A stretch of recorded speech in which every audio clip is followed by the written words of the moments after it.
sermão, ainda que me faltará tempo para falar acerca das 7 igrejas, mas eu quero pregar um sermão falando nessa noite sobre 3 ameaças contra uma igreja. 3 ameaças contra uma igreja. Quando eu abro a minha Bíblia em Apocalipse, capítulo de número 1, versículo de número 9, o texto começa dizendo: e eu, João, que sou vosso irmão e companheiro do reino, e na visão de Jesus Cristo, achei em espírito e fui arrebatado em espírito no dia do Senhor. João disse que estava na ilha chamada Patmos por causa da palavra de Deus. Senhoras e senhores, o apóstolo João foi o último dos 12 apóstolos a ser morto. Alguns dentre os discípulos de Jesus acreditavam que João ficaria vivo até que Jesus Cristo vinha, porque um dia Jesus disse: se eu quiser, João ficará vivo até que eu venha. Alguns entendiam com isso que João tinha uma promessa que ficaria vivo até o retorno de Jesus Cristo sobre as nuvens. O apóstolo João, nos últimos dias da sua vida, ele foi bispo na igreja de Éfeso, ele pastoreou a igreja de Éfeso, e mediante as perseguições dos primeiros períodos da igreja, a Bíblia diz que por volta do ano 70 depois de Cristo, havia 13 províncias em Roma. O imperador era Nero. Nero, querendo construir uma nova Roma, ele incendeia 10 províncias, e as 3 províncias das 13 que não incendiaram era a província onde os cristãos moravam, onde os cristãos habitavam. O imperador Nero, então, ele tacou fogo em toda Roma, deixando apenas províncias cristãs sem queimar. Todos então entenderam que foram os cristãos que incendiaram toda Roma. A partir do ano 70 depois de Cristo, começa-se uma grande perseguição contra a igreja. Os pais da igreja, os bispos da igreja, os apóstolos da igreja, agora estão sendo perseguidos, citados como mortos. A Bíblia diz que o apóstolo Paulo, juntamente com Pedro, no final da sua vida, no final do seu ministério, eles estão em Roma pregando a palavra do Senhor. Quando nós lemos Atos dos Apóstolos, nós vemos que Paulo ele estava sendo conduzido para Roma, para que ali ele pudesse ser julgado pelo imperador. A história me diz que Paulo está em Roma, Pedro também está em Roma. A Bíblia diz que mediante esse cenário, em que a perseguição começa a se afluir contra a igreja do Senhor, o imperador Nero manda decapitar o apóstolo Pedro. Eles pegam e cortam a cabeça de Paulo, melhor dizendo, Paulo tem a sua cabeça decapitada. Os irmãos de Roma então se reúnem pela noite e dizem assim: Pedro, você é um dos últimos apóstolos da igreja que ainda resta. O nosso irmão Paulo agora teve sua cabeça decapitada. Paulo foi morto. Você tem que sair de Roma, Pedro. Você não pode ficar aqui, Pedro. A perseguição está muito contra os cristãos.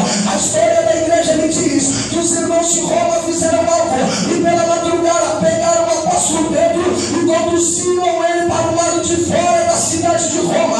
A história me diz que quando Pedro já está fora dos muros de Roma, a caminho de outra cidade, Pedro está andando, e quando Pedro está andando, ele se depara com uma visão, e nessa visão ele observa Jesus Cristo que está voltando para a cidade de Roma. Quando Pedro olha na visão Jesus Cristo, Pedro pergunta para Jesus: para onde vai, Senhor? Jesus então pronunciou uma palavra em latim para Pedro dizendo: covardes, que quer dizer, eu estou indo para Jerusalém, eu estou indo para Roma para ser crucificado novamente. Quem está entendendo, diga glória a Deus. A história diz que quando Jesus olha para Pedro e diz: eu estou indo para Roma para ser crucificado novamente, Pedro entende que não era mais hora de fugir das perseguições. Pedro entende que não era mais hora de morrer do seu destino, até porque o próprio Jesus havia feito uma promessa para Pedro: Pedro, hoje você é jovem, mas há de chegar um dia em que você ficará velho. Vão te pegar pela mão e vão te levar para lugares a qual você não vai querer ir. Pedro então entende, senhoras e senhores, que não era hora mais de fugir da perseguição, mas era hora de enfrentar a perseguição, e se preciso fosse morrer pela causa do Evangelho do nosso Senhor e Salvador Jesus Cristo. Pedro então ele retorna para a cidade de Roma. O dia está amanhecendo, os portões da cidade de Roma estão se abrindo. Pedro então, quando entra na cidade de Roma, o soldado romano olha para Pedro e diz: Pedro, reconhecendo que ele era bispo da igreja, conduzem Pedro até o imperador Nero.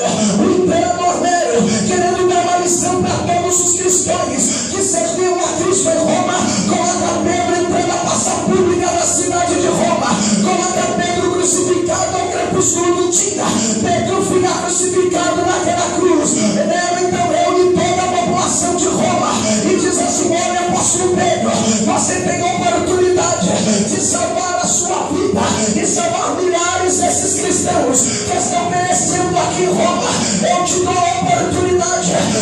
última vez de você negar a Jesus Cristo e descer dessa cruz, Pedro. Você pode descer dessa cruz simplesmente se você negar esse tal de Jesus Cristo. Toda Roma está atenta, toda Roma está barata para ver os últimos pronunciamentos de Pedro. Quando a atenção vira para o apóstolo Pedro, Pedro crucificado na cruz, ele olha para o rosto do imperador Nero e pronuncia as seguintes palavras: eu não sou digno de morrer igual ao meu Cristo. Eu peço que vire a minha cruz de cabeça para baixo. E assim foi os últimos dias do apóstolo Pedro. Não era mais tempo de fugir, mas se preciso for enfrentar a perseguição pelo nome do Senhor Jesus Cristo. Meu irmão, pare de fugir da luta, pare de fugir do seu chamado. Se preciso for, morreremos cumprindo o ID, morreremos pregando o Evangelho, morreremos anunciando as palavras novas de salvação do reino de Deus. Quem crê nessa verdade, levanta a sua mão, abre a sua boca e glorifica, glorifica.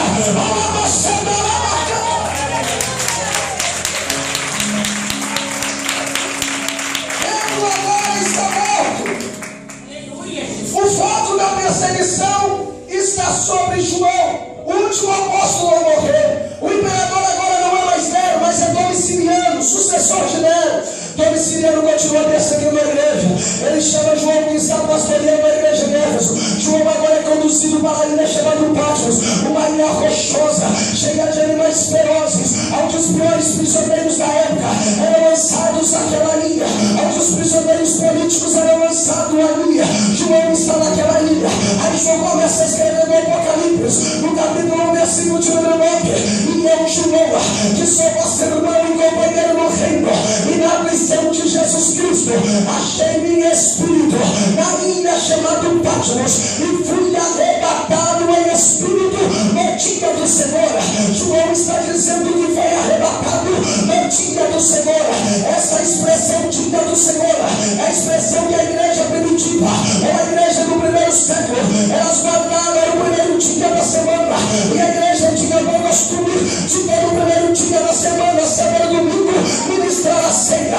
João agora está lá na ilha chamada Patmos. Ele então na hora da missa estava celebrando a ceia em Éfeso. Agora ele está na ilha chamada Patmos, em um domingo. E João começa a dizer: eu me achei em espírito no dia do Senhor. É no dia do Senhor.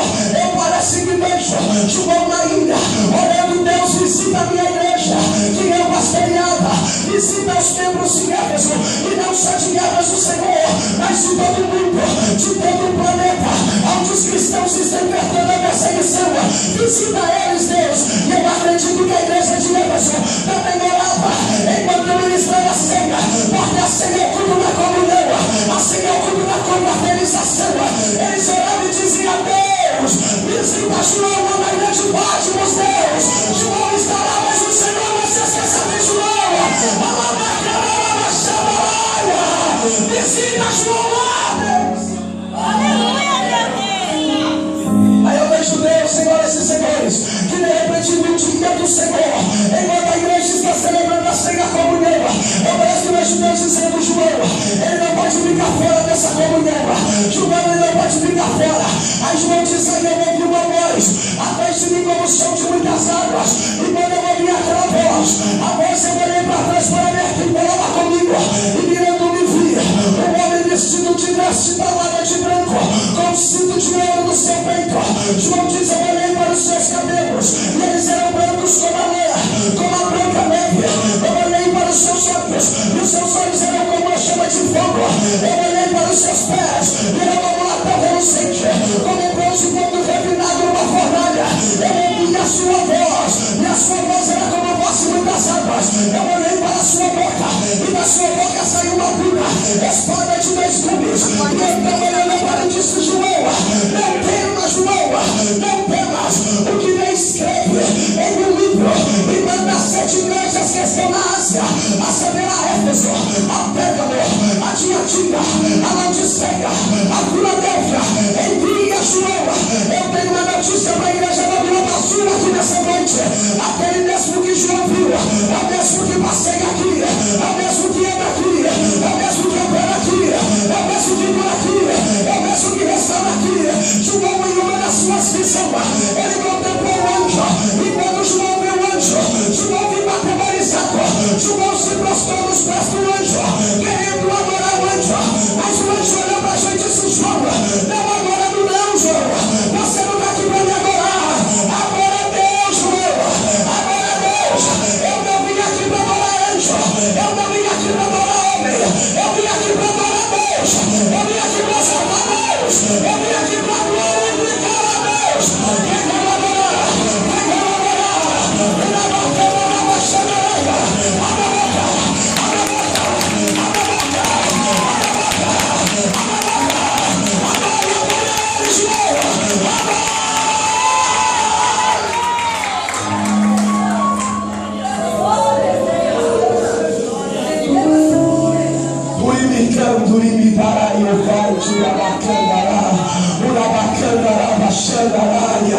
pés, para o adorá-lo, para exaltá-lo, para glorificar o teu santo nome.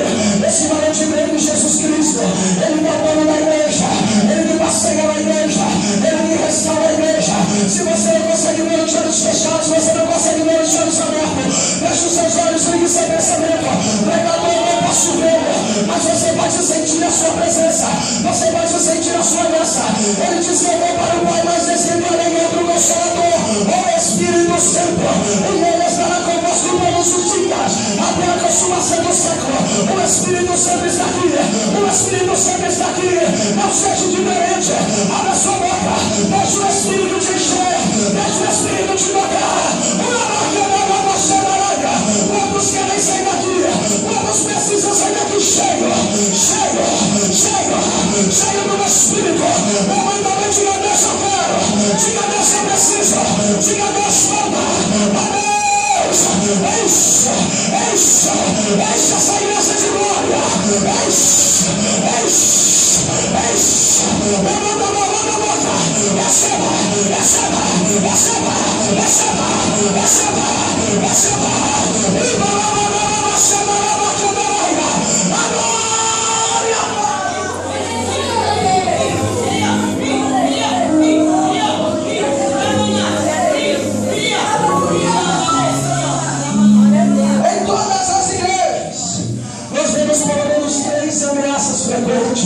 três ameaças contra uma igreja.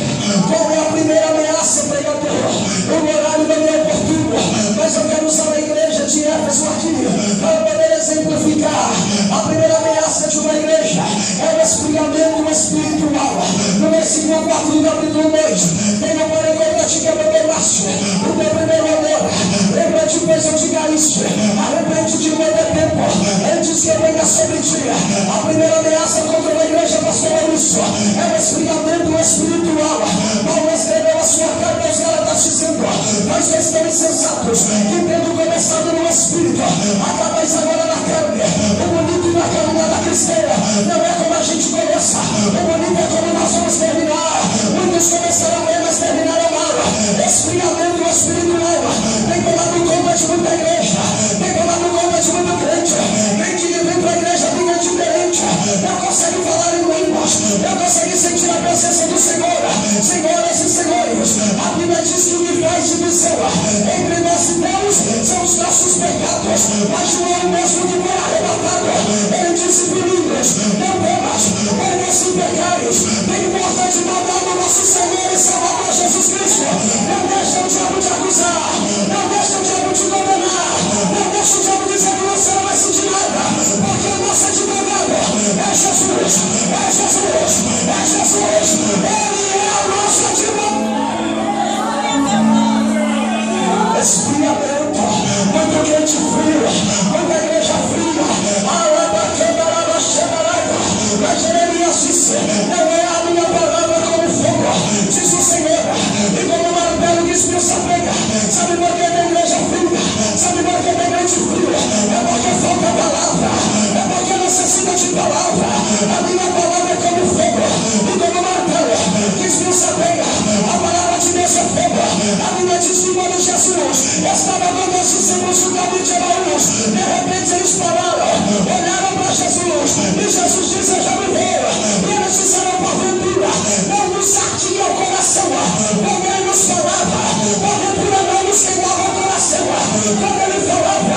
Uma macadarada, a palavra de Deus limpa, a palavra de Deus pregada, a palavra de Deus meditada, ela arde, ela queima toda a frieza, todo o pecado. Uma macadarada.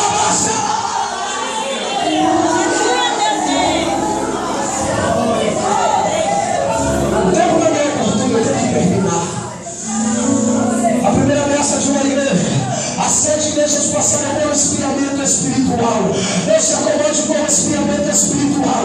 Deus seja como a maioria. Eu já disse que não é todo mundo. Se na minha igreja ninguém gosta de palavra, eu gosto. Se na minha igreja ninguém quer a Bíblia, eu leio. Se na minha igreja ninguém quer o Pentecostes, eu oro. Eu não posso me incomodar. A Bíblia diz em Romanos capítulo 12, versículo 2: não nos conformeis com esse mundo, mas seja transformado pela renovação do nosso entendimento. Deus quer renovar essa igreja.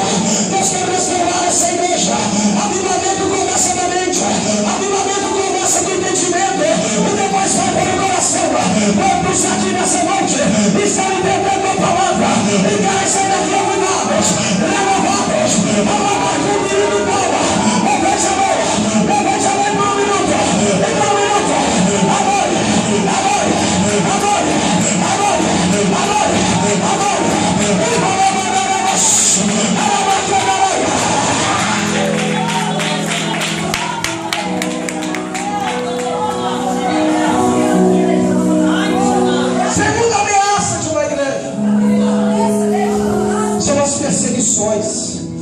Segunda ameaça, se você ler as 7 cartas que João escreveu para as igrejas, vamos falar de perseguição. A igreja, senhoras e senhores, ela sempre foi perseguida. A igreja sempre estará em perseguição. E a igreja sempre será perseguida.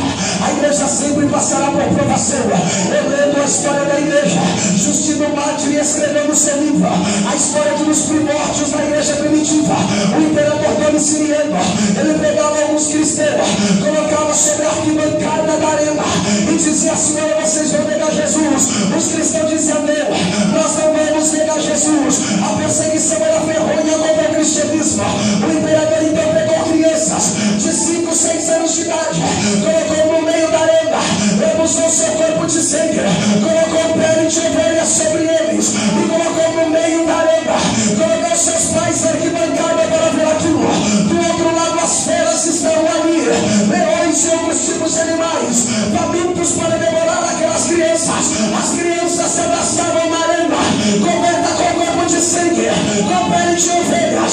Os pais da arquibancada olhando, as lágrimas desciam pelos olhos. O imperador dizia: ou você nega Jesus Cristo, ou nós vamos matar as suas crianças, será lançado como alimento para as feras. Os pais se compadeciam, as crianças se abraçaram.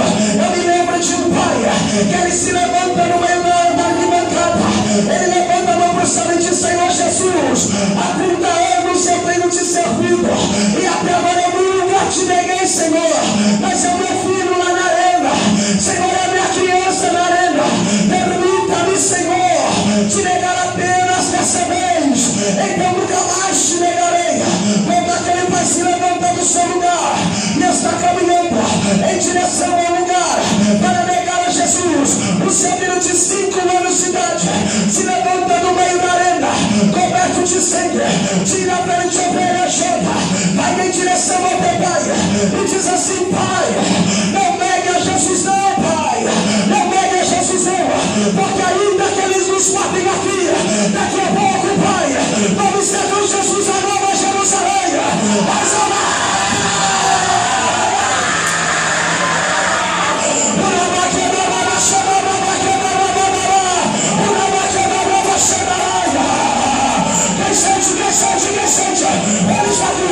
ele está aqui, não nega Jesus não.